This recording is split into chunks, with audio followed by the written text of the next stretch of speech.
Good morning, friends. Welcome back to Rose Tarot and Astrology. I am your host, Mel Rose, and today is Monday, September 2nd, 2024.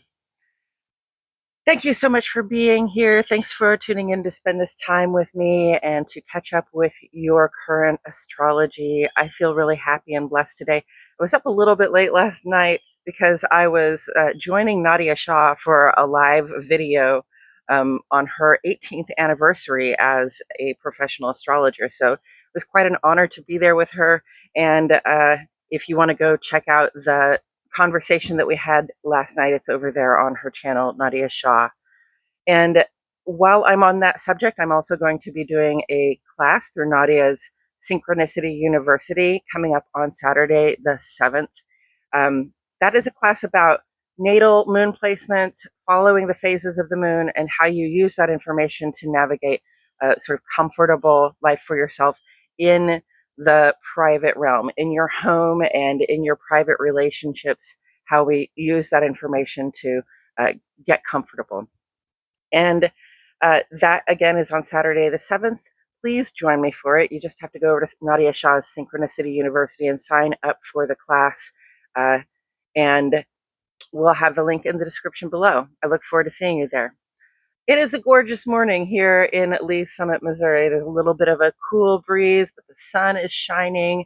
The trees are all still green, but starting to turn a little bit. We are shifting gears into fall over the coming months, my friends. And today is the 2nd, but I want to talk to you about yesterday first, because yesterday, while we were, sort of easing into today, which is the new moon, in the dark of the moon, Uranus went retrograde and Pluto retrograded back into Capricorn.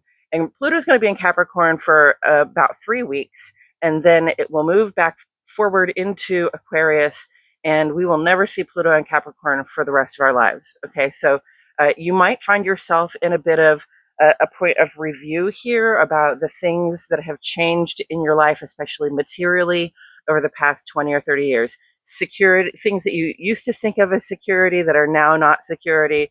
They're just sort of history. And the new things that are coming up that begin to represent security for you. This is kind of the theme of that review. And then with Uranus going retrograde, it's that the planets, when they're turning retrograde, they really appear to stand still in the sky. And of course, that's a trick on our eyes, because we're down here watching on a planet going around the sun, watching other planets going around the sun, right? So they never actually go retrograde. They always go in the same direction. But from our perspective, it will appear to stop and hang out for a little bit and then go the other direction for a while before it hangs out for another minute and then goes forward again. So that's what Uranus did yesterday. Well, it has been stopped for a few days, and it's going to soon start moving in the other direction. But while it is holding still out there, from our perspective, that's when it pulls a lot of power. And Uranus brings surprise, it brings upgrades, it brings, I never thought that would happen, okay? But for me, like, what I'm noticing also is it brings a lot of fresh ideas, fresh understandings, and perspectives. So be welcoming those fresh ideas and understandings and perspectives in for yourself at this time, okay? Change is inevitable. Uranus is a change maker. And if we resist the changes that we see coming, that we know we're going to have to lean into eventually, it just makes it that much more difficult for us, for ourselves. So forgive me for stuttering a little bit this morning. I'm going to try to slow down. I'm just excited. I like to share this astrology with you guys. So Uranus turning retrograde, pulling a lot of power, bringing about surprises and upgrades and perspective for us right now. And I just want you to keep that in mind. So when those changes dawn on you, or when those surprises come up, you can say, I maybe didn't know what to expect, but I did know to expect a surprise, and I'm ready for it. Okay, so today is Monday, and it is a new moon in Virgo. That means the sun and moon are conjunct together in the sky, in the sign of Virgo today. And this is our starting point. It's the end point of our creative cycle and the beginning of our creative cycle. So this is the day sort of when you breathe and you breathe all the way in and then you let it all the way out. The new moon is the pause at the bottom of the exhale, okay? So this is the time where we come back to ourselves. We spent a month creating, working, trying to get things taken care of, trying to manage to accomplish something. And then when we accomplished it, we released it, we let it go, we learned some new things, and now we're coming back to this zone of being with ourselves. And with the new moon in Virgo, you know, the word particular always comes up for me with Virgo because it literally is particular. It is uh, mutable earth. So it's a little bit like sand, and you can, sort of sort it out if you want to, or you can spread it out. It's very movable. It's very moldable. Okay. So, you can take the material of your life, and that's your body and that's your resources, whether they're your resources at home or the money that you have, or the power you have to get people to act on your behalf. This is a time when you can like take stock of what your resources are and imagine what you might make of them in the future. And it doesn't mean, there's this great sense of potential and possibility right now, especially with that Uranus retrograde. You just you might have epiphanies, you might have awakenings, you might have brilliant ideas. And if you're having brilliant ideas, it doesn't mean you have to enact them all right now. It just means, now is the time to become aware of what you have and what you might do with it. Okay. In addition, today, Mercury is in this beautiful trine with Chiron. Chiron's in Aries, and Mercury is trine to it in Gemini. So uh, not in Gemini, my mistake, in Leo.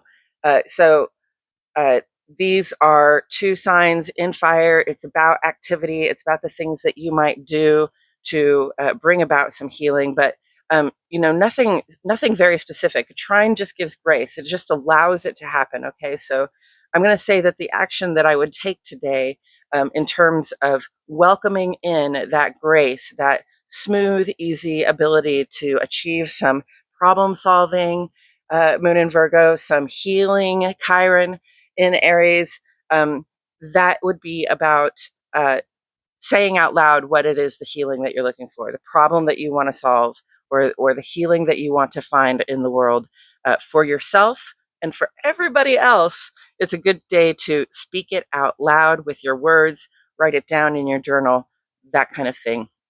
Also today, Mars is squaring with Neptune, and this is a vibe we've been coming into a little bit, and now it's here full force, and it's going to fade away. Uh, but Mars square to Neptune can be a little bit difficult, okay? It's like trying to drive in the fog. So just understand that we're not, Mars is still in Gemini, moving on into Cancer soon.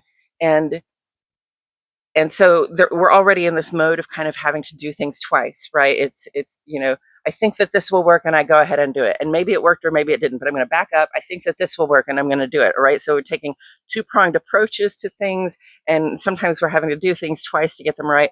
And then with this square to Neptune, it's just like, here's a wall of fog and you're trying to push into it. Okay, so slow your roll. The actions that you take, make sure that you have a clear picture of what it is that you're trying to do before you move forward on it on a day like today. Okay, and that's really appropriate for the new moon. Again, like I said, you don't have to take action on your epiphanies and your great ideas today. It's really just about taking stock of yourself, your resources, and what you can do with them on a day like today.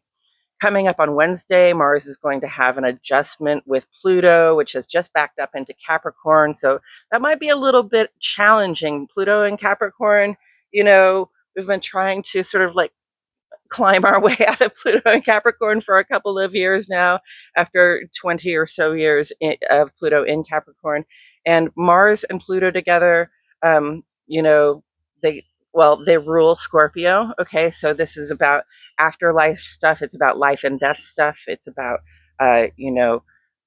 eighth house things. So death and taxes, other people's property, that kind of stuff. So when you are trying to take action towards something, and especially if you think it's something that might be transformative for you, understand that there might be things that you're not clear on, things that are unseen that you don't understand, and take the information that comes and be ready to adjust course, okay? And then also that day on Wednesday, Mars moves on into Cancer. And so Mars really is going to have to take it easy a little bit. Mars, Mars rules Aries, which is cardinal, and Cancer is a cardinal sign as well. So it's not terrible, but it's really just like having to go with the flow. Okay. Our own initiative doesn't always work as well when Mars is in a water sign. It's more like, okay, I want to swim over here. Okay. Not as simple as getting in the car or getting on your chariot and driving, or like hoofing it down the road. There's a little more work to it, and there's a little more thoughtfulness and skill that it takes to move forward on your plans when Mars is in Cancer. And then coming up on Friday, Mercury is going to have a square to Uranus, which is newly retrograde. Okay, so these are surprising conversations and interactions. This is information coming in that you might not have expected. Hopefully it can be positive. It might be a little tough to process. So strange and wonderful week ahead of us. Okay, we are really in a mode of transformation here as we ease into the next couple of years, and there's going to be a complete shift in cultural, in society, and in the way that we as a collective approach things. Okay, and I'm going to discuss that in future videos, but understand that there is a shift coming up. There is something that we're working toward here. It is a very positive thing. But in the meantime, the transformation we're going through to make that shift on a collective level and also on a personal level can be challenging. So, give yourself some grace, give yourself some time to go through the things that you're going through, to process the things that you're processing, okay? So that you don't feel overwhelmed. Yeah, you've got to give yourself some space and take it easy. Okay, don't over plan, don't over commit. Understand that the actions that you take right now might take a little more effort than they normally would to get things done. Okay, so that means leaving a little early, maybe getting up a little early, maybe just planning to be out a little bit longer. Like if you think it's going to take 15 minutes, just give yourself 30. All right, give yourself a little buffer of time around the things that you're going to do. And when it comes to your conversations, keep your ears open, be open to new information, and make sure you ask the questions you need to ask at a time like this. Okay. All right, friends, I think that's all I have for you today. If you haven't already, please like the video, give me a thumbs up, and subscribe to the channel. I'm really happy to see new people joining us. I hope you all will join me for that class on September 7th, coming up this Saturday. And I will catch you all in the next video on Wednesday. Bye-bye.